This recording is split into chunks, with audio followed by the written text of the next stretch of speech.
Hello, my name is Matthias Cavodi. Welcome guys to my channel. Today we're going to talk about Uncanny X-Men 244, written by Chris Claremont. Fantastic art by Marc Silvestri. This issue in particular is the first appearance of Jubilee, and when I reread it, I saw Jubilee pop up. It just really brought back the memories of me as a kid, Saturday morning, watching the X-Men cartoon for the first time. She was sort of like the main focus of the first two episodes, where a Sentinel is trying to hunt her down, and the X-Men save her. And the whole situation takes place within the shopping mall. And in this first appearance with Jubilee, it also takes place within the shopping mall. Sadly, there's no Sentinels involved. There's this group of characters that are like Ghostbuster knockoffs. They're total losers.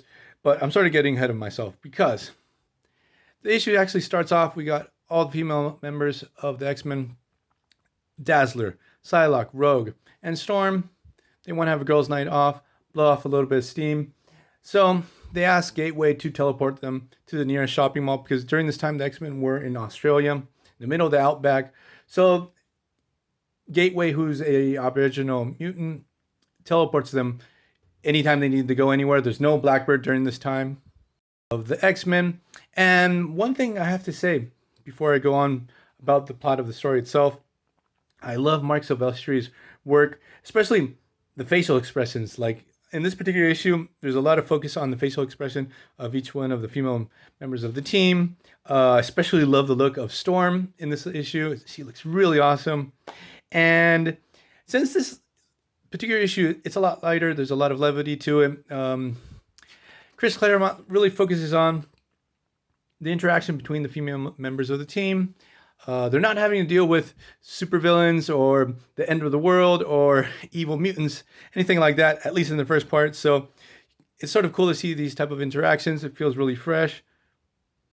But obviously, right around the middle of the issue, things go south. We got these mutant hunters trying to capture our X-Men, actually X-Ladies.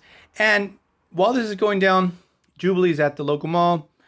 She was like sort of spying on the female X-Men, and she sort of gets caught up in this whole situation because these bad guys put this like mutant trap trying to capture these evil mutants that threaten the public, and Jubilee gets captured. So she actually gets saved. Jubilee gets saved by Psylocke. Dazzler blows up the machine, and our X-Ladies leave the mall, go back home. They don't actually, they say, hey, whatever happened to that young girl that we saved? And they don't realize that Jubilee actually sneaks right behind them, gets also teleported back to their base. And sort of the cool thing with Jubilee is that she's going to be hiding.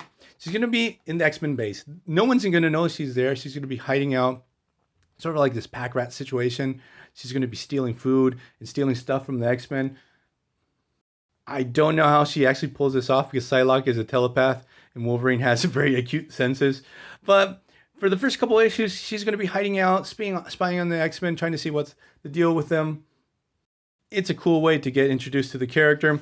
And another thing what I got to say is the issue immediately after this one, 245, it's one of the worst fill-in issues I've ever read in my life. It's illustrated by Rob Liefeld, and I freaking hate this issue. But my main focus was on 244. So hope you guys like this video. See you guys next time. Bye.